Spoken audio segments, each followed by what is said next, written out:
चलिए hi friends, आप सभी को स्वागत है अपना परिवार फ्यूचर ऑनलाइन क्लासेस सुन। चलिए सभी बच्चे को मेरी तरफ से गुड इवनिंग सभी बच्चे को मेरी तरफ से गुड इवनिंग। तो आप लोग कैसे हैं? आशा करता हूँ सभी बच्चे अच्छे से होंगे और सभी बच्चे मन लगाकर पढ़ाई कर रहे होंगे। सभी का एग्जाम का तैयारी अच्छे से चल रहा होगा। जैसा कि आप सभी को मालूम है, अगर हम लोग बिहार डीएड एंट्रेंस एग्जाम 2026 का क्या एग्जाम का आप लोग तैयारी करें, उसका अगर बात करें तो इंग्लिश का सिलेबस लगभग समाप्त हो गया है। एक दो चीज़ और बच गया है, जैसे अगर मान सकते हैं कंडीशनल सेंटेंस।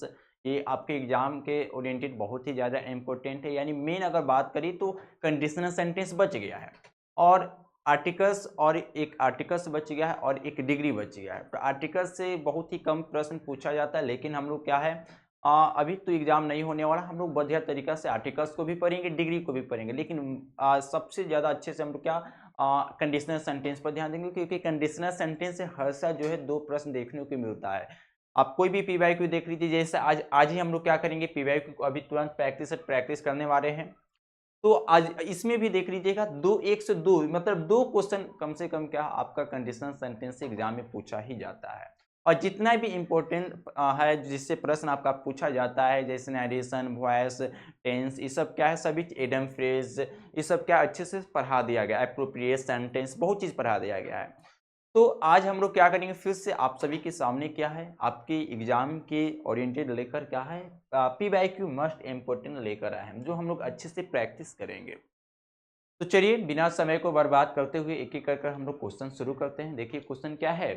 तो ये जितना भी क्वेश्चन हम लोग करेंगे, हमेशा याद रखिएगा, आपका 2026 एंट्रेंस एग्जाम ओरिएंटेड लेकर ये सब इंपॉर्टेंट पीवाईक्यू है, तो हमेशा याद रखिएगा, लेकर चलिएगा। तो ये क्या है मेरे भाई, वेरी वीवीआई, क्या है मेरे भाई, वेरी वेरी वीवीआई, क्या very very very important, important क्या है मेरे भाई, तो प्रैक्टिस सेट है।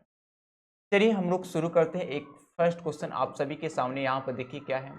देखिएगा, हमेशा याद रखिएगा, थ्योरी क्या है, थ्योरी से आपको क्या मालूम चलेगा, जब तक आप क्वेश्चन प्रैक्टिस नहीं कीजिएगा, तो जब तक आप क्वेश्चन प्रैक्टिस नहीं कीजिएगा तो आपको क्या है, क्योंकि एग्जाम में जो है क्वेश्चन पूछा जाता है, थ्योरी से भी बनाकर पूछ लिया जाता है क्वेश्चन, क्योंकि अभी का समय तो जितना पढ़े हैं अभी थ्योरी कम पढ़िए, क्वेश्चन ज़्यादा प्रैक्टिस कीजिए।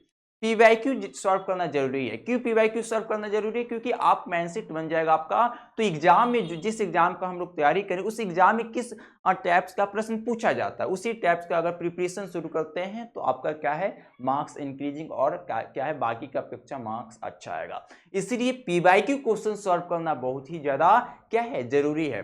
जैसे कोई बच्चा केवल थ्योरी पढ़ता है, केवल कंसेप्ट सीख गया, क्वेश्चन उस पर प्रैक्टिस ही लागू नहीं किया है, तो देखिएगा जो बच्चा थ्योरी बहुत ज्यादा पढ़ा, क्वेश्चन कम प्रैक्टिस किया, और जो बच्चा थ्योरी कम पढ़ा, क्वेश्चन ज्यादा प्रैक्टिस किया, तो जो थ्योरी ज्यादा पढ़ा, क्वेश्चन कम प्रैक्टिस किया, तो उसकी अपेक्षा में इसका देखिएगा मार्क्स क्या है, अच्छा आएगा। क्योंकि ये पीवाईक्यू क्वेश्चन सॉल्व कर कर माइंडसेट बना रही है, तो इस टाइप से क्या एग्जाम में प्रश्न पूछा जाता है, हमको प्रिपरेशन इसी टाइप पर करना है। इसीलिए पीवाईक्यू सॉल्व करना मेरे लिए क्या बहुत ही ज्यादा जरूरी चीज होती है। तो चलिए हम लोग एक एक करके क्वेश्चन शुरू करते हैं। देखिएगा, फिर in the blank of the with correct option, खाली स्थान को भरे जो भी ऑप्शन सही है।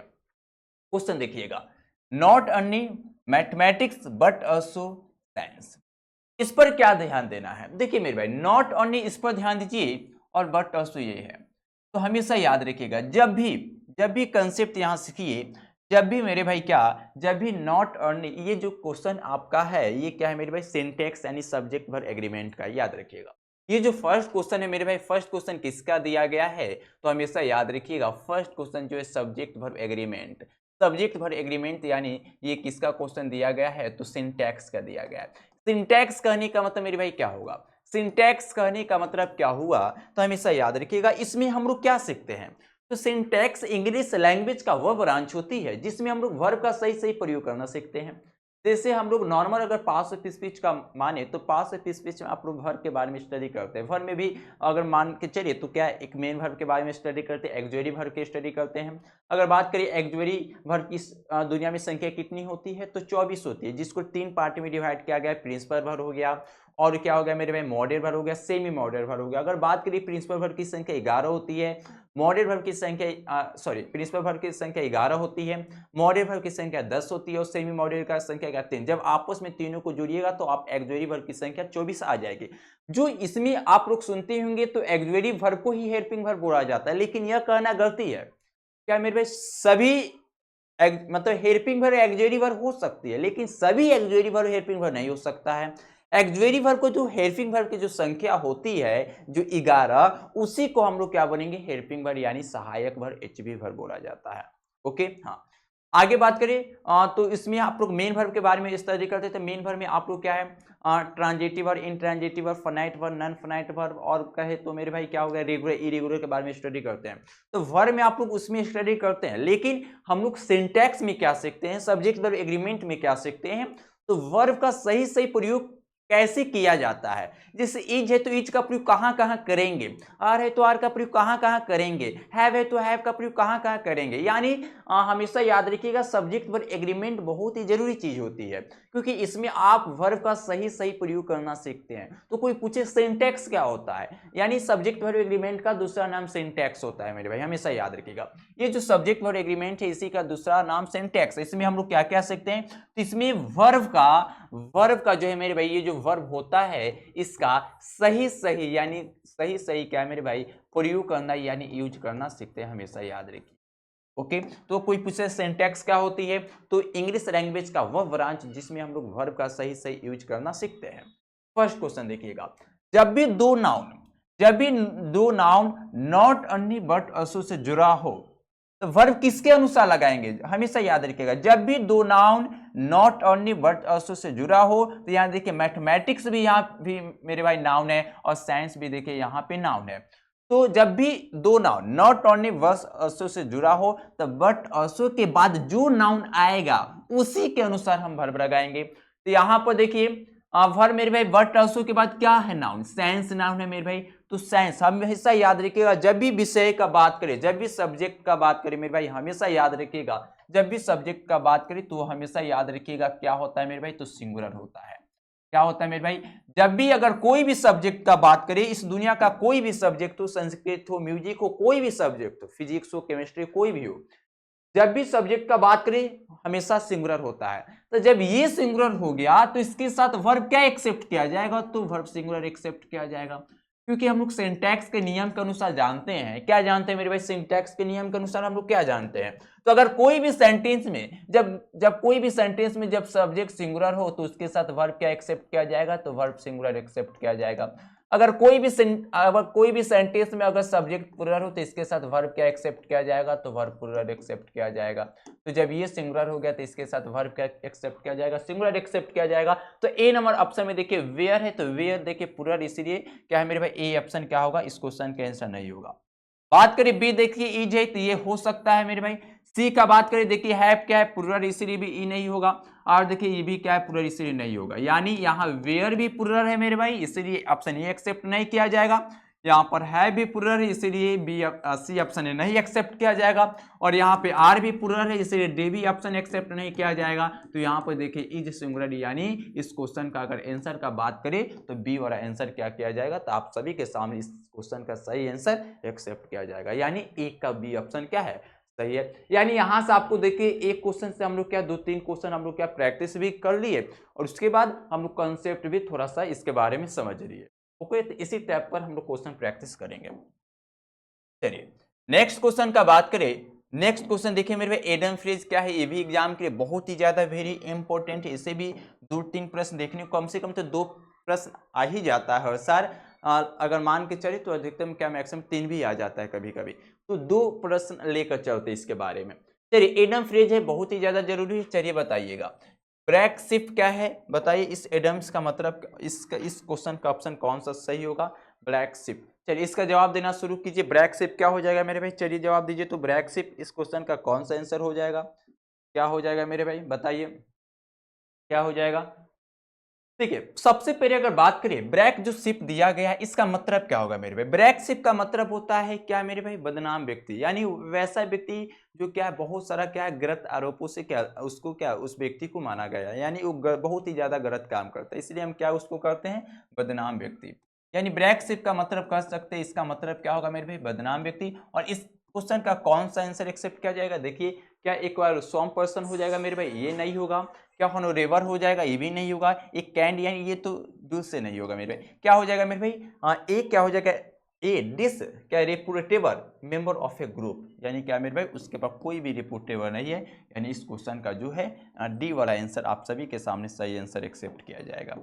यानी इस क्वेश्चन का यानी 2 का अगर बात करें तो डी ऑप्शन क्या होगा आप सभी के सामने सही होगा, 2 का डी। ओके, हाँ 2 का डी क्या होगा, इस क्वेश्चन का आंसर सही होगा। देखिए नेक्स्ट क्वेश्चन का बात करें तो तीसरा क्वेश्चन पर भी ध्यान दीजिए, ये भी एडम फ्रेज से ही दिया गया है मेरे भाई, ये भी क्वेश्चन देखिए एडम फ्रेज से दिया गया है। अगर तीसरा क्वेश्चन का बात करें मेरे भाई, तीसरा क्वेश्चन भी देखिए एडम फ्रेज से दिया गया है। देखिए एडम फ्रेज क्या है, कहें बहुत ही ज्यादा जरूरी चीज है। चलिए एडम फ्रेज क्या है मेरे भाई, क्वेश्चन देखिए यहाँ पे क्या, वर्ड्स ऑफ द सेम क्या फीडर, बताइए इस एडम्स का कौन सा ऑप्शन सही होगा, इस एडम फ्रेज का कौन सा ऑप्शन सही होगा, बताइए words of the same feeder क्या होगा, इस क्वेश्चन का कौन सा क्या ऑप्शन सही होगा।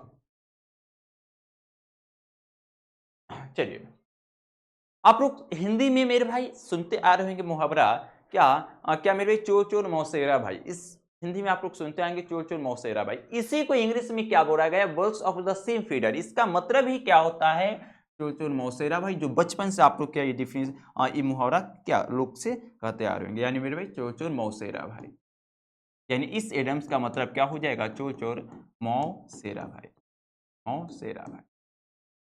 तो इसका कौन सा ऑप्शन सही होगा, कौन सा ऑप्शन सही होगा मेरे भाई, यानी कौन सा ऑप्शन होगा, इसका जवाब देना शुरू कीजिएगा।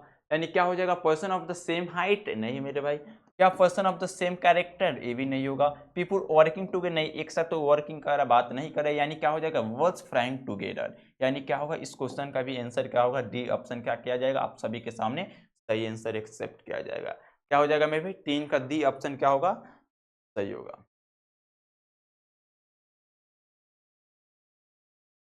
चलिए चोर चोर मौसेरा भाई हो जाएगा। सॉरी 1 मिनट रुक जाइएगा, इस क्वेश्चन का फ्रैंक टुगेदर तो ये ना सॉरी ये मिस्टेक हो गया यहाँ पर देखिएगा, बात करिए इस क्वेश्चन का अगर बात करें मेरे भाई, तो इसका यानी इसका चोर चोर मौसेरा भाई, इसका कहने का मतलब क्या हुआ, सेम मतलब पर्सन को क्या सेम कैरेक्टर है, मतलब इस क्वेश्चन का आंसर ये नहीं होगा मेरे भाई, इस क्वेश्चन का आंसर नहीं होगा, इस क्वेश्चन का आंसर बी होगा। क्या होगा, person of the same character, यानी इस क्वेश्चन का आंसर क्या होगा, बी ऑप्शन क्या होगा, सही आंसर एक्सेप्ट किया जाएगा। 2 का बी होगा।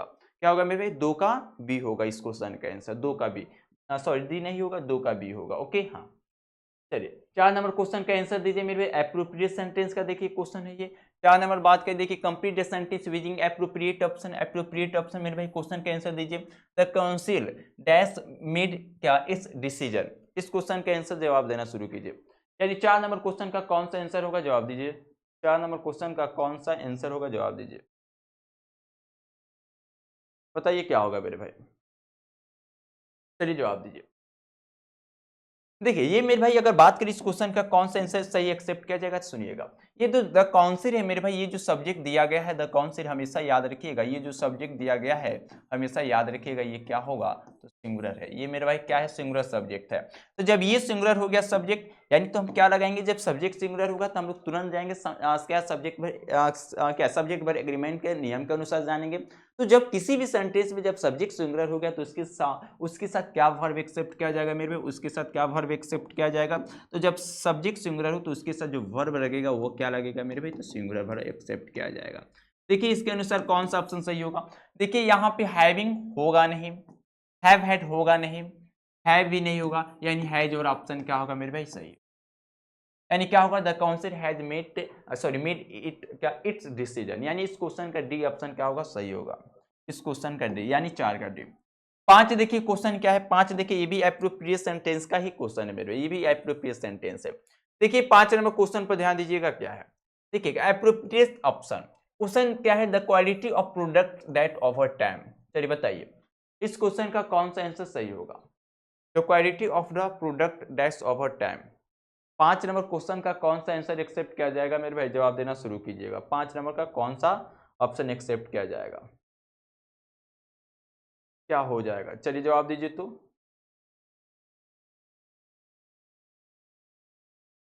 बताइए क्या होगा?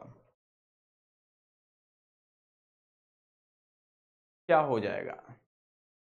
तो देखिए अगर बात करें मेरे भाई, जो सब्जेक्ट द क्वालिटी इज मेरे भाई क्या है, जो सब्जेक्ट द क्वालिटी है मेरे भाई, हमेशा याद रखिएगा ये क्या है, तो हमेशा याद रखिएगा सिंगुलर नाउन है। क्या है मेरे भाई? सिंगुलर नाउन है। हम लोग कंसेप्ट भी सीखते चलेंगे, सिंगुलर नाउन है। तो जब ये सिंगुलर नाउन हो गया तो इसके साथ क्या वर्ब एक्सेप्ट किया जाएगा? इसके साथ क्या वर्ब एक्सेप्ट किया जाएगा मेरे भाई? तो सिंगुलर वर्ब भी एक्सेप्ट किया जाएगा, सिंगुलर वर्ब भी एक्सेप्ट किया जाएगा। यानी इस क्वेश्चन का कौन सा क्या है, क्या डिग्रेंड, इस पर फोकस मत कीजिए, आप इस पर फोकस कीजिए। है यहाँ प्लूरल नहीं होगा, सिंगुलर हमको चुनना है। वेयर भी प्लूरल नहीं होगा मेरे भाई, आर भी प्लूरल नहीं होगा, यानी केवल आप देखिए हैज, यानी ये सिंगुलर है, तो इसीलिए ये ऑप्शन सही होगा। अगर कंसेप्ट आप लोग अच्छे से समझ पाते हैं तो ऑप्शन भी चुनना क्या है, हमको आसानी मिल जाएगा और क्वेश्चन आसानी से सॉल्व हो जाएगा। यानी 5 का सी ऑप्शन इस क्वेश्चन का सही आंसर एक्सेप्ट किया जाएगा। 5 का सी, 5 का सी होगा। चलिए नेक्स्ट क्वेश्चन देखते हैं हम लोग क्या है। 6 नंबर का बात करें, 6 नंबर क्वेश्चन देखिएगा क्या है। 6 नंबर, 6 नंबर क्वेश्चन देखिए क्या है मेरे भाई। 6 नंबर, 6 नंबर क्वेश्चन मेरे भाई, which one of the following punctuation mark, देखिए पंक्चुएशन मार्क का क्वेश्चन दिया गया। क्वेश्चन देखिए, is true a show range of the numbers date और क्या मेरे टाइम, यानी बताने मेरे भाई किस पंक्चुएशन मार्क का यूज जो है मेरे भाई क्या है, नंबर डेट और टाइम को अरेंज करने के लिए क्या प्रयोग किया जाता है? बताइए किस प्रीपोजिशन का प्रयोग पंक्चुएशन मार्क में पढ़ाया गया। बताइए किस पंक्चुएशन मार्क का प्रयोग नंबर डेट और टाइम को क्या अरेंज शो अप करने के लिए प्रयोग किया जाता है? क्या सेमी कोलन है, क्या डैश है, कि एक्सक्लेमेशन मार्क है, कि मेरे भाई क्या है क्वेश्चन मार्क है? इसका जवाब दीजिए क्या हो जाएगा? क्या हो जाएगा मेरे भाई बताइए क्या हो जाएगा? इस क्वेश्चन का चलिए आंसर दीजिए। पहले इस क्वेश्चन का आप लोग आंसर दीजिए, क्या हो जाएगा क्वेश्चन का आंसर क्या हो? अगर बात करें मेरे भाई, अगर अगर कह दे तो नंबर डेट और टाइम अरेंज करने के लिए किस पंक्चुएशन मार्क का प्रयोग किया जाता है? तो हमेशा याद रखिएगा डैश का प्रयोग किया जाता है। डैश का प्रयोग किया जाता है, हमेशा याद रखिएगा डैश। जहां भी अगर नंबर डेट और टाइम को अरेंज करने का शो अप करने का बात करें तो हमेशा याद रखिएगा डैश पंक्चुएशन मार्क का प्रयोग करेंगे। लेकिन इसमें देखिए मेरे भाई, एक तो पंक्चुएशन मार्क का दो तरीके से क्वेश्चन पूछा जाए, एक पर्पज बताने के लिए और एक क्या आपको सिंबल पूछ देगा। तो सिंबल भी हम लोग को ध्यान देना है। तो अगर बात करें सेमीकोलन का सिंबल क्या है मेरे भाई, तो सेमीकोलन का सिंबल क्या एक्सेप्ट किया गया? तो सेमीकोलन का सिंबल कुछ इस तरह से एक्सेप्ट किया गया, ध्यान दीजिएगा। ये मेरा सेमीकोलन का सिंबल हो गया। डैश का तो सिंबल मेरा ये सिंबल भी याद रखिएगा। एक्सक्लेमेशन मार्क का सिंबल बात करें तो देखिए एक्सक्लेमेशन मार्क का सिंबल मेरा ये एक्सेप्ट किया गया है। और बात करें क्वेश्चन मार्क का सिंबल मेरा ये हो जाएगा। तो ये आप सिंबल भी याद रखिएगा क्योंकि सिंबल से भी प्रश्न पूछा जाता है। ओके हाँ, तो सिंबल भी, यानी इस क्वेश्चन का बात करें तो सी ऑप्शन क्या होगा, आप सभी के सामने सही आंसर एक्सेप्ट किया जाएगा। यानी क्या होगा 6 का। साथ देखिए वॉइस से क्वेश्चन है, वॉइस से काफी इजी क्वेश्चन आता है। देखिए मेरे भाई, अगर मेरे भाई वॉइस नरेशन एक ऐसा चीज है इंग्लिश ग्रामर का, ऐसा आप समझ सकते हैं टॉपिक से, तो अगर आप अच्छे से समझ लेते हैं तो आपको इजी लगेगा। लेकिन आप अच्छे से कंसेप्ट, उसके पीछे का रीजन नहीं समझ पाते हैं, कंसेप्ट नहीं सीख पाते ये कहां से आया, तो वॉइस तो इजीली बन जाएगा आपसे, लेकिन नरेशन का वो दुनिया नहीं मेरे भाई। नरेशन का दुनिया बहुत ही अजब गजब चीज है। आपको अगर अच्छे से बेसिक उसका कोड नहीं समझ पाते तो नरेशन सीधे बाउंस कर जाएगा। इसलिए नरेशन पर आप क्वेश्चन बनाना तो सीखिए। अगर टीचर उस ऐप्स पर 5 क्वेश्चन बनाता है तो घर पर जाकर उस पर 100 क्वेश्चन प्रैक्टिस कीजिए, क्योंकि क्वेश्चन प्रैक्टिस कीजिएगा तो आपको देखिएगा, तो आप क्या अपना गलती खोज पाइएगा, तो आखिरकार मेरा इस जगह गलती है। नरेशन सीखिएगा तो केवल इसी एग्जाम में काम नहीं देगा। आप कोई भी भारत का गवर्नमेंट एग्जाम दीजिए, हर एग्जाम में क्या है, नरेशन पूछा ही जाता है। इसलिए नरेशन जरूरी चीज होती है। ओके, जिस भी इंग्लिश से प्रश्न पूछा जाता है उसमें देखिएगा कम से कम 1 2 3 4 कम से कम नरेशन का क्वेश्चन पूछा ही जाता है।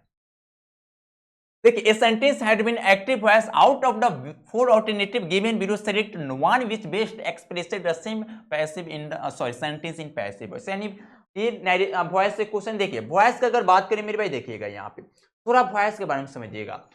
इस दुनिया का जितना भी सेंटेंस है 3 चीज से मिलकर बना है।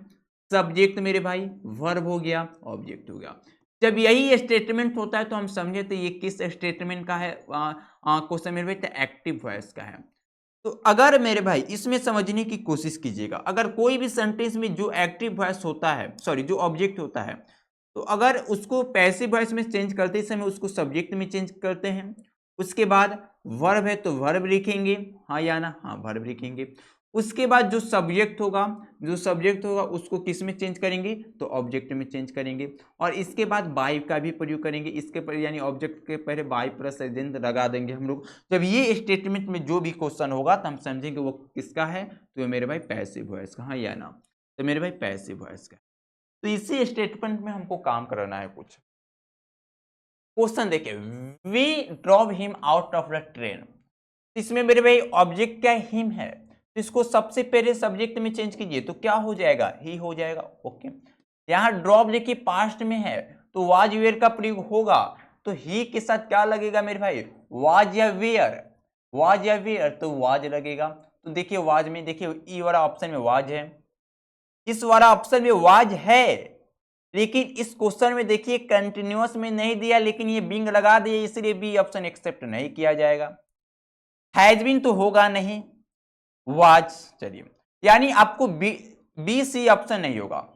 बात करें तो हमेशा याद रखिएगा, जब भी वॉइस पढ़िए, जब भी क्या मेरे भाई पैसिव वॉइस आप लोग स्टडी करते तो उसमें वर्ब का तीसरा फॉर्म एक्सेप्ट किया जाएगा, है या ना, यानी कंपल्सरी है, वर्ब का तीसरा फॉर्म आएगा ही आएगा। बिना वर्ब का तीसरा फॉर्म के बिना आपको वॉइस बन ही नहीं सकता है, पैसिव वॉइस नहीं हो सकता, आपको गलती हो जाएगा। तो यहां वाज तो लगा दिया है, लेकिन वर्ब का देखिए सेकंड फॉर्म लगाया है, तो सेकंड फॉर्म ना होकर तीसरा फॉर्म होगा, ड्राइवन होना चाहिए था, इसलिए ए ऑप्शन नहीं होगा। यहाँ ड्राइवन भी है, इसलिए ऑप्शन क्या होगा, ये सही एक्सेप्ट किया जाएगा। यानी बात करें तो इस क्वेश्चन का कौन सा आंसर सही होगा मेरे भाई, तो इस क्वेश्चन का डी वाला आंसर जो है सही होगा। ओके, यस या नो, यस, डी ऑप्शन क्या होगा, इस क्वेश्चन का आंसर सही होगा। आई होप ये बात सभी को अच्छे से समझ आया होगा। चलिए नेक्स्ट क्वेश्चन हम लोग देखते हैं, सभी क्वेश्चन का अच्छे से देखेंगे। यहाँ पे देख मेरे भाई, ए बी एडम का है ना, इस क्वेश्चन में देखिए 3 एडम फ्रेज से क्वेश्चन पूछा गया, इसलिए जरूरी चीज है एडम फ्रेज। एडम फ्रेज देखिए इस क्वेश्चन का आंसर देखिए, बाय लिफ्स एंड बॉन्ड्स। चलिए बताइए इस एडम्स का मतलब क्या होगा, by leaps and bounds. 8 number question का आंसर देना शुरू कीजिएगा मेरे भाई, 8 नंबर क्वेश्चन का आंसर देना शुरू कीजिएगा, 8 नंबर क्वेश्चन का आंसर देना शुरू कीजिएगा। बताइए क्या हो जाएगा, क्या हो जाएगा। देखिए मेरे भाई, बाय लिफ्स एंड बॉन्ड्स कहने का मतलब क्या होगा, दिन रात चौगुना। क्या मेरे भाई, दिन रात चौगुना, क्या हो जाएगा मेरे भाई, दिन रात चौगुना। आप लोग ये हिंदी में यूज भी किए होंगे बचपन में, दिन रात चौगुना, यानी bye leaps and the bonds, इसका क्या हो जाएगा मेरे भाई, तो ग्रोइंग रेपिडली। क्या हो जाएगा मेरे, ग्रोइंग रेपिडली। यानी इस क्वेश्चन का अगर बात करें कौन सा आंसर सही एक्सेप्ट किया जाएगा, इस क्वेश्चन का जो है ऑप्शन सी सही आंसर एक्सेप्ट किया जाएगा। यानी 8 का क्या होगा, सी ऑप्शन सही होगा। बाय लिफ्स एंड बॉन्ड्स का मतलब क्या होगा मेरे भाई, दिन रात चौगुना, यानी इस क्वेश्चन का क्या होगा, ग्रोइंग रेपिडली, यानी 8 का सी ऑप्शन सही होगा इस क्वेश्चन का आंसर। चलिए 9 का बात करें, देखिए मेरे भाई 9 क्वेश्चन देखिए, ये मेरे भाई सब्जेक्ट वर्ब एग्रीमेंट का है क्वेश्चन मेरे, इसमें मतलब समझिए कि ई भी यूज होता है, सब्जेक्ट वर्ब एग्रीमेंट में आपको टेंस भी इनडायरेक्ट यूज आ जाता है इसमें। देखिएगा, देखिए मेरे भाई filling the blank with the correct option, देखिए 8 किलोमीटर्स, 8 किलोमीटर्स डैश क्या है मेरे भाई, ए रॉन्ग डिस्टेंस। एक मेरे भाई क्या है, 8 किलोमीटर डैश ए रॉन्ग डिस्टेंस। चलिए बताइए इस क्वेश्चन का कौन सा आंसर होगा, 8 किलोमीटर डैश ए रॉन्ग डिस्टेंस। इस क्वेश्चन का 9 का कौन सा ऑप्शन सही होगा मेरे भाई, 9 का कौन सा ऑप्शन सही होगा,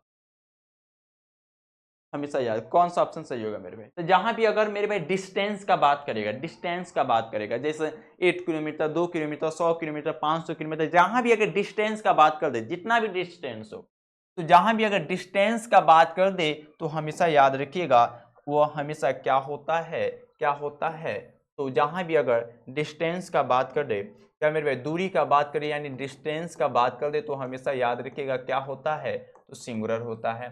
तो जब ये सिंगुलर हो गया तो सब्जेक्ट वर्ब एग्रीमेंट यानी सिंटैक्स के नियम के अनुसार जब ये सिंगुलर हो गया तो इसके साथ क्या वर्ब एक्सेप्ट किया जाएगा, तो इसके साथ वर्ब इज सिंगुलर ही एक्सेप्ट किया जाएगा, है या ना, यस। तो देखिए ईच तो सिंगुलर है, देखिए यहाँ पे बी ऑप्शन बात करें आर नहीं होगा क्योंकि ये प्लूरल है, क्या है मेरे प्लूरल। यहाँ देखिए है भी क्या है, प्लूरल, इसलिए ये ऑप्शन भी एक्सेप्ट नहीं किया जाएगा। वेयर भी देखिए यहाँ प्लूरल यानी ई भी ऑप्शन एक्सेप्ट नहीं किया जाएगा, यानी ये सिंगुलर यानी क्या होगा, ई जो ऑप्शन आप सभी के सामने सही क्वेश्चन का आंसर हो जाएगा। यानी 9 का क्या हो जाएगा मेरे भाई, 9 का क्या हो जाएगा, तो 9 का ए ऑप्शन सही होगा, 9 का ए, 9 का ए ऑप्शन मेरे भाई आप सभी के सामने इस क्वेश्चन का आंसर सही होगा। चलिए 10 नंबर देखिए, नैरेशन से क्वेश्चन दिया गया है, नैरेशन से क्वेश्चन है, देखिए क्वेश्चन क्या है। 10 नंबर मेरे नैरेशन से क्वेश्चन यानी direct speech to indirect speech narration से हम देखिए question. Sameer said inverted comma I will come back in 15 minutes. अगर बात करें इस क्वेश्चन का, अगर सॉल्व करना शुरू करें, देखिएगा नैरेशन से क्वेश्चन है। अगर इस वाला भाग को बोले तो ये जो इन्वाइटेड कोमा के बाहर होगा तो इस भाग को रिपोर्टिंग वर्ब बोलेंगे, जो इन्वाइटेड कोमा के अंदर यानी इस वाला भाग को क्या बोल देंगे, इस वाला भाग को क्या बोल देंगे मेरे भाई, तो रिपोर्टेड, सॉरी इस वाला भाग को क्या बोल देंगे, तो रिपोर्टेड स्पीच बोल देंगे, रिपोर्टेड स्पीच बोल देंगे। देखिए समीर सेड इनवाइटेड कोमा, तो क्वेश्चन देखिए बनाते हैं, समीर टोड इनवाइटेड कोमा के बाद that I first person subject के अनुसार मेरे भाई, तो यहाँ आई के अनुसार ही आ जाएगा समीर के अनुसार। देखिए जब रिपोर्टिंग पर पास्ट टेंस में दिया हो तो विल को किस में चेंज कर देंगे मेरे, वुड में चेंज कर देंगे, किस में चेंज करेंगे मेरे भाई, तो वुड में चेंज करेंगे, तो यहाँ क्या आ जाएगा मेरे भाई, वुड आ जाएगा, क्या आ जाएगा, वुड आ जाएगा। तो ही वुड मेरे भाई बैक इन द 15 मिनट्स, यानी क्या हो जाएगा मेरे भाई वुड, वुड मेरे भाई, उसके बाद क्या है, वुड के बाद देखिए कॉम है, तो वुड के बाद यहाँ कॉम नहीं लगाए तो वुड के बाद क्या हो जाएगा, कॉम हो जाएगा। तो देखिए वुड कॉम कौन सा ऑप्शन में है, तो देखिए ए ऑप्शन में वुड कॉम है, यानी ए ऑप्शन सही होगा। विल कॉम, शुड कॉम और सैड कॉम ऑप्शन गलती होगा। यानी इस क्वेश्चन का अगर बात करें, इस क्वेश्चन का अगर बात करें तो 10 का ए ऑप्शन सही एक्सेप्ट किया जाएगा। चलिए नेक्स्ट देखिए, कंडीशनल सेंटेंस का आ ही गया क्वेश्चन। सर मेरे भाई कंडीशनल सेंटेंस देख लेते हैं थोड़ा। कंडीशनल सेंटेंस का क्वेश्चन दिया गया, मेरे क्वेश्चन देखिए, choose the correct phrase from the given option, make a conditional sentence, यानी इस क्वेश्चन जो है कंडीशनल सेंटेंस का दिया गया क्वेश्चन। देखिए you will get the job on the condition that you dash you hard. चलिए बताइए इस क्वेश्चन, इस कंडीशनल सेंटेंस का कौन सा ऑप्शन सही होगा, 11 का बताइए कौन सा ऑप्शन सही है। चलिए बताइए इस क्वेश्चन का कौन सा आंसर सही होगा, इस क्वेश्चन का कौन सा आंसर सही होगा।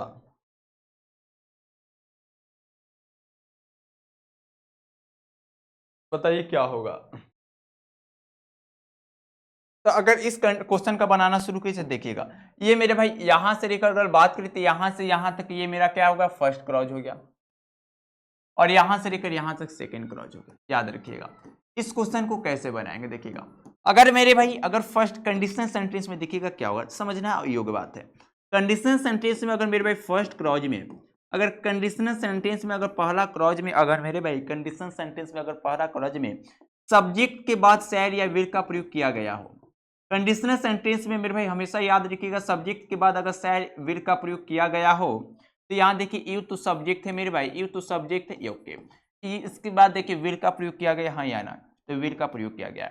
तो जब फर्स्ट क्लॉज में सब्जेक्ट के साथ शैल या विल के प्रयोग किया गया हो, तो सेकेंड क्लॉज में, किसमें मेरे भाई, सेकेंड क्लॉज में याद रखिएगा जब फर्स्ट क्लॉज में सब्जेक्ट के बाद शैल या विल के प्रयोग किया गया हो, तो सेकेंड क्लॉज में याद रखिएगा, याद रखिएगा सब्जेक्ट के साथ मेरे भाई वर्ब का पहला फॉर्म या वर्ब का पांचवा फॉर्म एक्सेप्ट किया जाता है। बात को समझिएगा मेरे भाई, क्या अगर फर्स्ट क्लॉज में सब्जेक्ट के बाद शैल या विल का प्रयोग किया गया हो, तो सेकेंड क्लॉज में सब्जेक्ट के साथ वर्ब का पहला फॉर्म या सब्जेक्ट क्या मेरे भाई पांचवा फॉर्म का प्रयोग करेंगे। तो पहला फॉर्म पांचवा फॉर्म कैसे अनुमान लगाएंगे, तो सब्जेक्ट को देखेंगे, अगर सब्जेक्ट मेरे भाई, अगर सब्जेक्ट क्या होना चाहिए, अगर सब्जेक्ट मेरे भाई सिंगुलर हो तो उसके साथ वर्ब का पांचवा फॉर्म एक्सेप्ट करेंगे। अगर सब्जेक्ट मेरे भाई प्लूरल हो तो इसके साथ वर्ब का पहला फॉर्म एक्सेप्ट करेंगे, क्योंकि वर्ब 5 सिंगुलर होता है और मेरे भाई वर्ब 1 क्या होता है, तो प्लूरल होता है, हाँ या ना। याद कीजिए टेंस में हम लोग जाने हैं। तो देखिए इसमें कौन सा ऑप्शन सही होगा, यू का बात करिए तो यू मेरे भाई सब्जेक्ट है, लेकिन कैसा सब्जेक्ट है, तो प्लूरल सब्जेक्ट है। तो कैसा वर्ब एक्सेप्ट करेंगे, तो प्लूरल वर्ब एक्सेप्ट करेंगे, यानी क्या हो जाएगा, वर्क वाला ऑप्शन सही होगा, यानी क्या होगा, ए वाला ऑप्शन सही है, 11 का ए। ओके, यस या नो। आई होप ये बात सभी को अच्छे से समझ आ गया होगा, 11 का ए ऑप्शन सही होगा। कोहेसिव डिवाइस का क्वेश्चन है 12 नंबर। देखिए कोहेसिव डिवाइस लिखा गया है यहाँ, कोहेसिव डिवाइस का क्वेश्चन देखिए क्या है। I drop to the library instead dash I was too lazy to work. बताइए इस क्वेश्चन का कौन सा ऑप्शन सही होगा, 12 नंबर। 12 नंबर इस क्वेश्चन का कौन सा ऑप्शन सही होगा, जवाब दीजिए। 12 नंबर इस क्वेश्चन का कौन सा ऑप्शन सही होगा, 12 नंबर इस क्वेश्चन का कौन सा ऑप्शन सही होगा, बताइए क्या होगा। देखिए मेरे भाई I drop to the library instead dash I want to raise it to work. ये मेरे भाई हमेशा याद रखिए, एक कोहेसिव डिवाइस में क्या है, रीजन देने का बात हो रहा है। तो जब भी रीजन, अगर कोई भी रीजन देना हो, कोई भी कारण या रीजन देना हो, तो हमेशा याद रखिएगा उसके लिए सबसे सुटेबल कोहेसिव डिवाइस क्या एक्सेप्ट किया गया है, हमेशा याद रखिएगा। जब भी रीजन देने का बात करें तो हमेशा याद रखिएगा उसके लिए सबसे सुटेबल और सबसे अच्छा क्या कोहेसिव डिवाइस एक्सेप्ट किया गया है मेरे भाई, तो बिकॉज। क्या मेरे भाई, बिकॉज यानी क्योंकि, बिकॉज यानी क्योंकि, यानी कौन सा ऑप्शन सही होगा, तो डी वाला ऑप्शन सही होगा क्वेश्चन का आंसर। यानी मेरे भाई 12 का डी ऑप्शन क्या होगा, इस क्वेश्चन का आंसर सही होगा। 13 का बात करें, देखिए मेरे भाई 13 नंबर क्वेश्चन क्या है, फिर in the blank with the correct option English spoken और द वर्ड। देखिए इस क्वेश्चन का आंसर क्या होगा, जवाब दीजिए। प्रीपोजिशन का क्वेश्चन मेरे भाई, क्या मेरे भाई, इंग्लिश इज स्पोकन और ओवर द वर्ड, यानी क्या हो जाएगा मेरे भाई, ओवर वाला ऑप्शन क्या होगा, सही होगा। यानी यहाँ ओवर वाला आएगा, यानी क्या होगा मेरे भाई, इस क्वेश्चन का डी ऑप्शन सही होगा, इस क्वेश्चन का ऑप्शन डी सही होगा मेरे भाई, यानी 13 का डी। 14 देखिए मेरे भाई, finite verb non finite verb से क्वेश्चन है, देखिए इस क्वेश्चन पर गौर कीजिएगा, पढ़ाया गया अच्छे से भर में। नॉन फाइनाइट वर्ब बताना इस सेंटेंस में क्या है, सी होप्स टू सक्सेड, यानी क्या हो जाएगा मेरे भाई, नॉन फाइनाइट वर्ब, तो टू सक्सेड हो जाएगा, ऑप्शन क्या होगा, डी सही एक्सेप्ट किया जाएगा। यानी 14 का क्या होगा, डी ऑप्शन क्या होगा मेरे भाई, सही होगा। सेकेंड क्वेश्चन देखिए आगे, नेक्स्ट क्वेश्चन अगर 15 का बात करें तो 15 नंबर क्वेश्चन पर ध्यान दीजिए। 15 नंबर क्वेश्चन का बात करें, फिर in the bracket with the correct option, question देखिए exclamation mark is generally used to show, माने एक्स्ट्रा मतलब कह सकते हैं एक्सक्लेमेशन मार्क का जनरली किसके लिए प्रयोग किया जाता है मेरे भाई, तो स्ट्रॉन्ग फीलिंग, स्ट्रॉन्ग इमोशन क्या इंडिकेट करने के लिए। यानी क्या हो जाएगा मेरे भाई, क्या स्ट्रॉन्ग फीलिंग के लिए, या सैडनेस के लिए, कि हैप्पीनेस के लिए, कि और के लिए, तो बताइए। इस क्वेश्चन तो पढ़ाया गया, बताइए इस क्वेश्चन का कौन सा ऑप्शन सही होगा, इस क्वेश्चन का कौन सा ऑप्शन सही होगा मेरे भाई, बताइए। तो देखिए मेरे भाई, इस क्वेश्चन का स्ट्रॉन्ग फीलिंग के लिए क्या हम लोग इसका इंडिकेट करते हैं, सैडनेस के लिए भी, हैप्पीनेस के लिए, यानी और क्या होगा, और ऑप्शन सही होगा, यानी 15 का क्या होगा, सी सही होगा। ओके चलिए, अगर बात करें एक्सक्लेमेशन मार्क का, अगर सिंबल पूछा जाए तो ये सिंबल होता है। बात करें 16 नंबर क्वेश्चन का, देखिए कौन सा ऑप्शन सही होगा, 16 नंबर क्वेश्चन पर गौर कीजिएगा और ध्यान से समझने की कोशिश कीजिएगा। Complete the sentence with the correct answer, question देखिए dash the bad weather we went sailing, क्या होगा इस क्वेश्चन का, ये कोहेसिव डिवाइस का क्वेश्चन है मेरे भाई, ये किसका क्वेश्चन है, तो कोहेसिव डिवाइस का है। और इस क्वेश्चन का कौन सा सही आंसर एक्सेप्ट किया जाएगा, जवाब देना शुरू कीजिएगा। इस क्वेश्चन का कौन सा आंसर सही होगा, इस क्वेश्चन का कौन सा आंसर सही होगा, जवाब देना शुरू कीजिएगा। यानी 16 नंबर क्वेश्चन का कौन सा आंसर सही होगा, इस क्वेश्चन का कौन सा आंसर सही होगा, बताइए, जवाब दीजिए।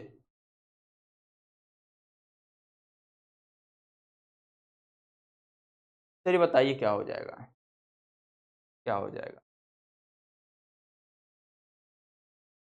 देखिए इसका मतलब क्या हो जाएगा मेरे भाई, वेदर यानी मौसम होगा, यानी मेरे भाई हम लोग खराब मौसम होने के बावजूद भी हम लोग क्या सेलिंग के लिए गए, यानी शेर के लिए गए, यानी मेरे भाई हम लोग क्या है, खराब मौसम होने के बावजूद भी हम लोग शेर के लिए गए, यानी क्या हो जाएगा मेरे भाई, इन स्पाइट ऑफ हो जाएगा, इन स्पाइट ऑफ, यानी के बावजूद, यानी इस क्वेश्चन का जो है क्या होगा, ए ऑप्शन सही एक्सेप्ट किया जाएगा, यानी मौसम खराब होने के बावजूद भी हम लोग सेलिंग के लिए गए। ओके चलिए, नेक्स्ट क्वेश्चन देखिए, ये क्वेश्चन मेरे भाई क्या है, सब्जेक्ट भाई एग्रीमेंट, क्या मेरे भाई प्रीपोजिशन का क्वेश्चन है। देखिए क्वेश्चन क्या है, the principal has not come dash office, dash the office. चलिए बताइए इस क्वेश्चन का कौन सा आंसर एक्सेप्ट किया जाएगा, यानी 17 का कौन सा ऑप्शन सही होगा, जवाब देना शुरू कीजिएगा। 17 का कौन सा ऑप्शन सही होगा, 70 का कौन सा ऑप्शन सही है, जवाब दीजिए।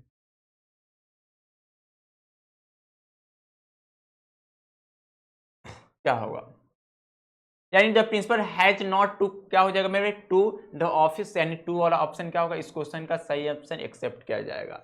यानी मेरे भाई किसी प्लेस पर क्या आना, किसी प्लेस यानी किसी स्थान पर क्या मेरे भाई आना, किसी स्थान पर आना, कॉम टू ए प्लेस का मतलब क्या होगा, किसी स्थान पर आना।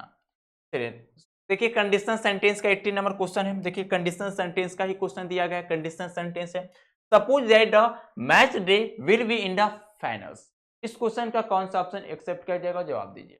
यानी 18 का कौन सा आंसर सही होगा मेरे भाई, जवाब दीजिए। 18 का कौन सा ऑप्शन सही होगा, जवाब दीजिए। इस क्वेश्चन का कौन सा ऑप्शन सही होगा, इस क्वेश्चन का कौन सा ऑप्शन सही होगा, इस क्वेश्चन का कौन सा ऑप्शन सही होगा, जवाब दीजिए।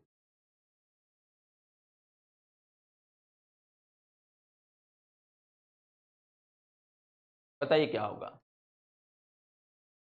तो देखिए मेरे भाई इस क्वेश्चन का अगर आंसर का बात करें तो देखिए यहाँ दो क्रॉस का बात करेगा तो फर्स्ट क्रॉस पर ध्यान देंगे तो ये मेरा भाई फर्स्ट क्रॉस हो गया, क्या होगा फर्स्ट क्रॉस, और ये मेरा क्या हो जाएगा सेकंड क्रॉस हो जाएगा। हमेशा याद रखिएगा यहाँ क्या फर्स्ट क्रॉस में फिल इन डबल एक्स है तो सेकंड क्रॉस में ध्यान दीजिए।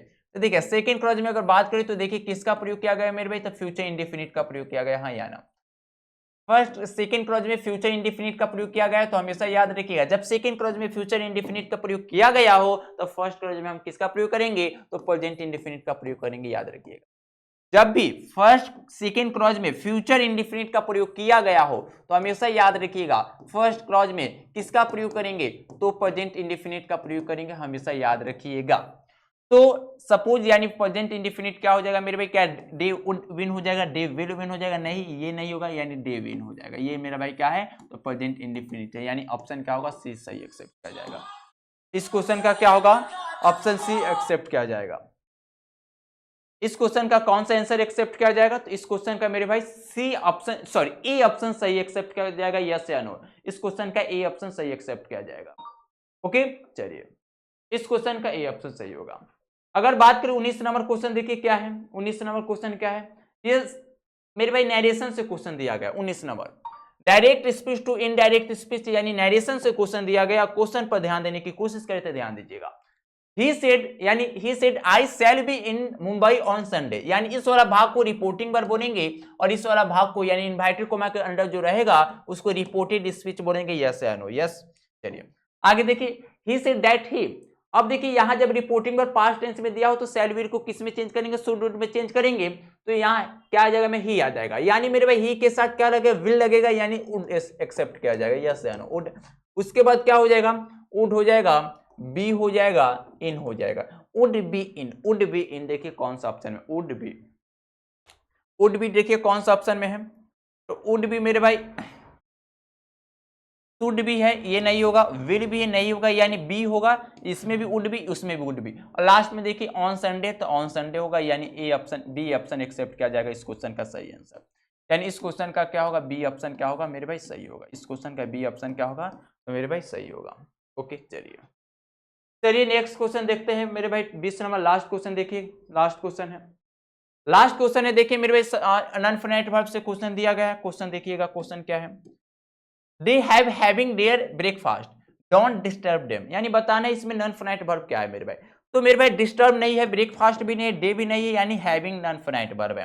पूछा जाए हैविंग कौन सा नॉन फाइनाइट वर्ब है मेरे भाई, कौन सा नॉन फाइनाइट वर्ब है, तो हमेशा याद रखिएगा जेरंड नॉन फाइनाइट वर्ब है, जेरंड नॉन फाइनाइट वर्ब है मेरे भाई, कौन सा नॉन फाइनाइट वर्ब है, तो जेरंड नॉन फाइनाइट वर्ब है।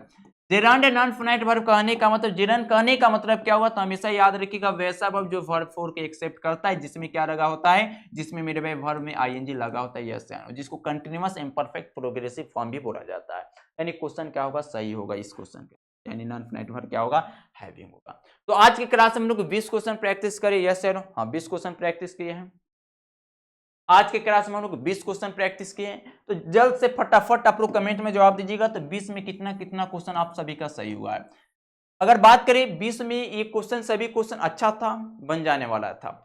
अगर जिसका भी 20-90 है उसको बहुत अच्छा बात है, जिसका भी 18 से नीचे है, जिसका भी 18 है या 18 है थोड़ा सा अच्छा है, 18 से नीचे है तो उसका थोड़ा गड़बड़ है, उसको क्वेश्चन प्रैक्टिस करने की आवश्यकता है। जब क्वेश्चन प्रैक्टिस अधिक कीजिएगा, जिसका 18 से नीचे मार्क्स आ रहा है तो उसको क्या है, मार्क्स इंप्रूवमेंट जरूर हो जाएगा। ओके, तो क्वेश्चन प्रैक्टिस पर जरूर ध्यान दीजिएगा।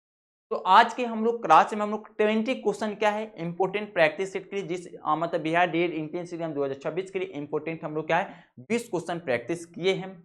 तो नेक्स्ट क्लास में जब भी आएंगे तो हम लोग कुछ एक और नया प्रैक्टिस सेट के साथ आएंगे। जो भी सिलेबस बच गया, कंडीशनल सेंटेंस, आर्टिकल्स डिग्री, जरूर उसको पढ़ेंगे।